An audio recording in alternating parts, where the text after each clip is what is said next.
Hey everyone, welcome to Annie Unleashed. I'm Annie, welcome to the channel, welcome to the community. If you're a new member, welcome. If you're a returning member, special thank you and welcome back.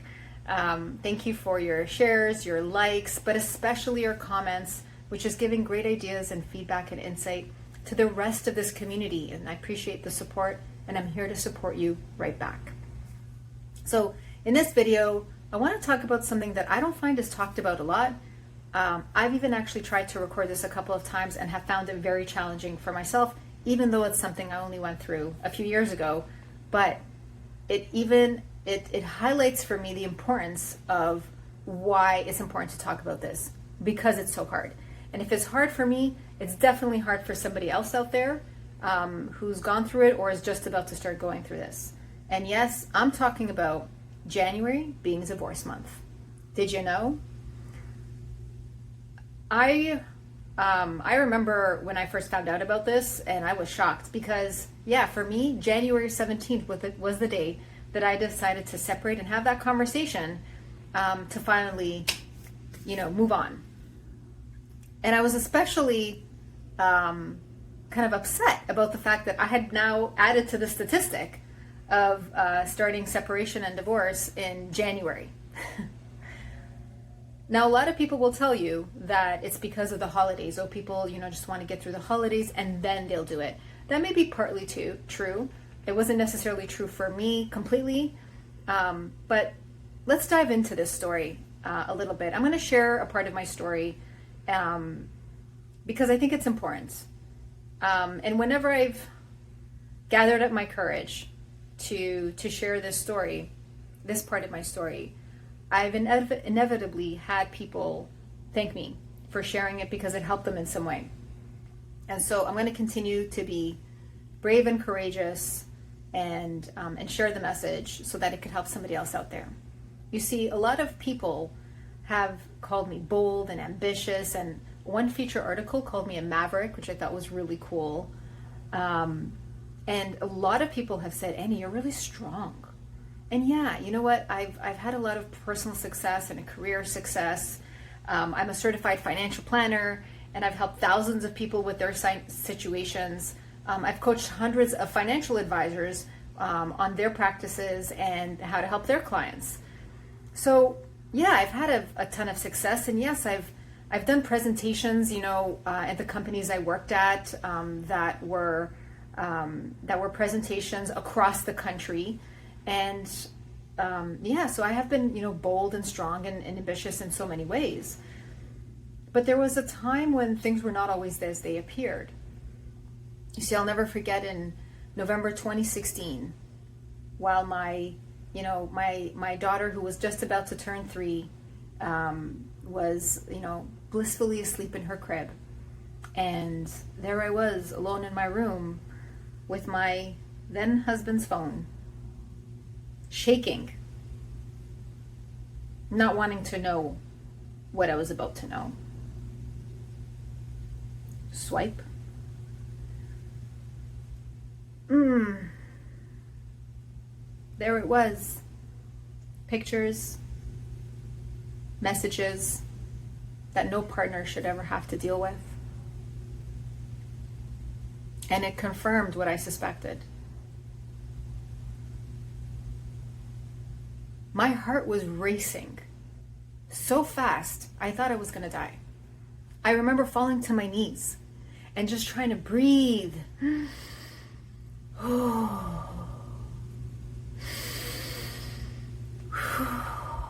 Just so I could get my heart rate under some kind of control.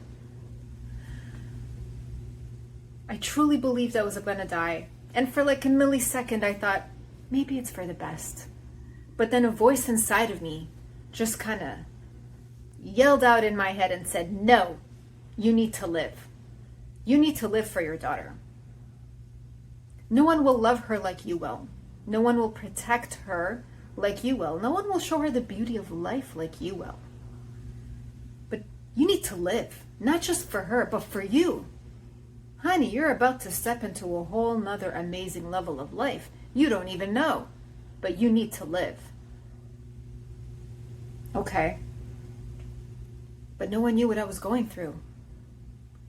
Everybody thought life was great, and I did a really good job of making sure that people saw that life was all great for me on the outside, but on the inside, I'd been suffering and struggling in silence for a long time.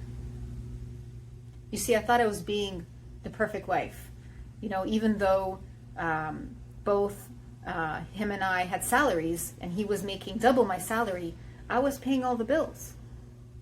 And I don't even remember how that quite happened, to be honest with you. And it doesn't even matter. I even remember at one point I took on the debt that was in his name into my name because I had a promotional rate. And I thought, well, let's pay it down faster so then we can save for our house faster. And that would be good for both of us and for our daughter. And we had a payment plan all figured out, but somehow that didn't come to fruition. Somehow it just didn't happen. I wasn't getting the payments, but I still had to make them. And I remember thinking, like not realizing, but in hindsight, I realized that money was disappearing, like cash was disappearing from my wallet. Money was getting withdrawn from my credit card, and I hadn't provided my PIN number to anybody. And I just remember being on my knees that morning and thinking, nobody knows what I've been going through. What are they going to think about me? What are they going to say? And I didn't know what to do. I was so frozen. I just had to breathe to get through those moments. So I didn't do anything at first. Me, the person who's known for action, executing, getting things done, did nothing. I was frozen. I was scared. I felt ashamed. I felt guilt. I don't even know for what. I'll never forget when my mom called me out of the blue. Hey, Mom. How did you know that I needed to talk to you? What is it, Annie? Well, Mom, I know you believe in marriage forever, and so do I. But what if that wasn't the case for me? I'd say you're a very smart girl. She said that without hesitation. Tears started pouring down my face. And I said to her, okay, Mom, I need to make some calls and I need to get some stuff done. But once I do, I'll call you and I'll tell you everything, okay? And she said, okay, Annie, I'll talk to you soon. Man, that was probably the hardest thing and bravest thing that I could think of to do as a mom. Knowing your child is in pain and not knowing what's going on and still saying, okay, I'm here, without asking a gazillion questions. Yeah, I'll never forget that. Whew. Getting emotional just thinking about it right now. It took me some time because I had to find and make an appointment with a psychologist, a guy that I hadn't spoken to in years. And I needed to find a family lawyer and make an appointment and get some information so I could do what was right for everybody involved. And I remember walking to that family lawyer's office for the first time and saying, I have my certified financial planning designation. Because in that moment, with my whole world falling apart, I felt like that was the only thing I had going for me. And even then, I felt grateful because I knew most people don't have even that. Have you ever taken a step not knowing how it was going to end up? Have you ever taken a step scared out of your mind, terrified and unsure about what was going to happen? If this is you, put step in the comments or put a foot emoji in the comments. Because man, that's how I felt in that moment. And yes, in January 17th, I took that step and declared that I wanted to get separated. And I was so scared that day. I didn't know how the conversation was going to turn out, but I just knew, like I knew that I had to do this. Because although I found out some information that November morning, like life goes, one thing led to another thing, led to another thing, led to another thing. Let me tell you, it got to the point where it was undeniable. The proof was just undeniable that I had to take action. Had I seen the red flags earlier? Sure I had. Had I heard the alarm bells going off in my head? Yes, I did. Could my heart feel when there was a lie or a betrayal? Yes, it could. And I still did nothing and stayed in the relationship. Until it got to a point where I was like, wow, all of this, not acceptable. So I made a really tough decision. And whether you're making the decision or the decision is, done by the other person, it doesn't really matter. It's tough either way.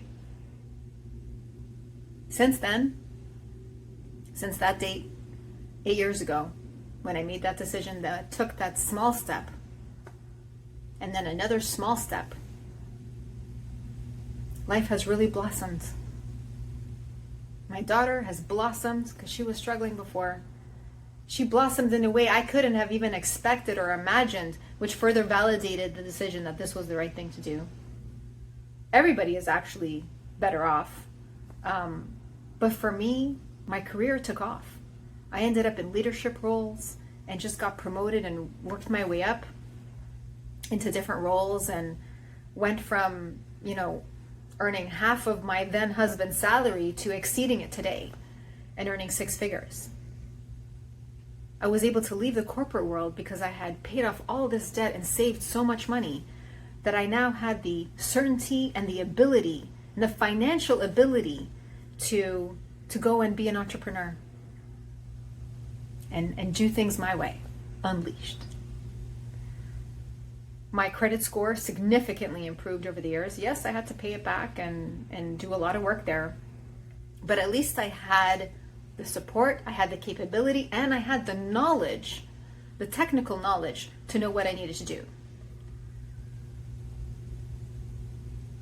And let me tell you, in terms of relationships, the people that have come into my life, friendships, collaborations, in my industry, but in my businesses as well, coaches, mentors, I've been so blessed. And I'm so grateful for this community. And I'm really grateful. And I think this is important. If you have gone through this, please thank the past you for making that decision, for taking that step. Because it's scary. It's scary. And it's hard. You have a new routine. You have a new social circle, maybe. A new environment. Maybe a new living space. Or maybe your living space has just changed because some stuff has been moved out. Either way, it's change. And your brain is hijacked into survival mode. Even if it's a friendly divorce, yes, I'm claiming it. Even if it's a friendly divorce, your brain is hijacked into survival mode because you're going through a lot of new things, new discussions, and if you have kids, new conversations while you're trying to manage their emotional world and your emotional turmoil at the same time.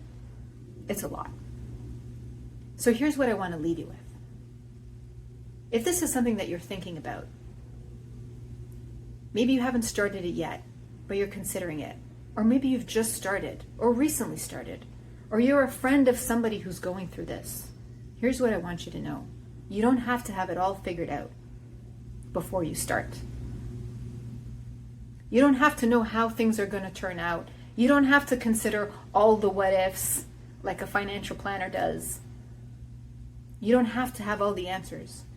You just have to know what is the next right step for you. That's it.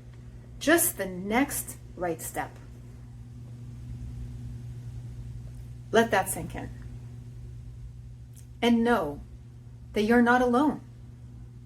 I didn't know I didn't know anybody who was going through the divorce when I started mine. But now it's like it's everywhere. Like I know so many people who have not just going through it or have been through it, but have been through similar parts of my story in the same way. It's like you have a community that just understands you and understands what you're struggling with, what you need, just knowing how to listen. It's quite amazing, actually. So there's a lot of support out there for you. There's a whole bunch of people, a whole community. And hopefully this is the community that you find a lot of support in. If this has helped you and resonated with you at all, can you please type in the comments some word that describes what this has done for you? I would love to hear the feedback, because I feel like this isn't talked about enough, and we really need to open up and share this, and know that there is nothing wrong with you. There is nothing wrong with you. There is everything right with you, because you are taking a step to be your best self. You are taking a step to create a better life, not just for you, but the people around you, because when you go through this, you're not going through it alone. When I made the decision, that decision was affecting not just me and not just my daughter, but everyone around me. Everyone. And if some people were learning with me, and some people were just trying to, be there in the way that they knew how.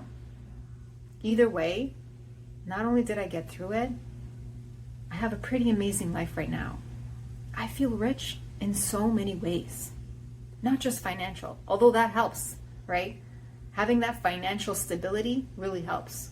And it's also the reason why I do what I do today, is to help people through these life transitions, where I have both the technical knowledge in terms of how money works and what you need to know, and working with family lawyers to help you through these situations, but also how it feels. What are the non-financial things you're going to be going through? And you need somebody who really understands and can help you, can just be there for you, know how to hold the space for you. So that's my soapbox for today. I hope that you have found this helpful. Thank you for sticking around, for being patient and compassionate with my video and this message. It's not always easy to share, but I do find it's really important. So thank you so much. I'll see you in the next video.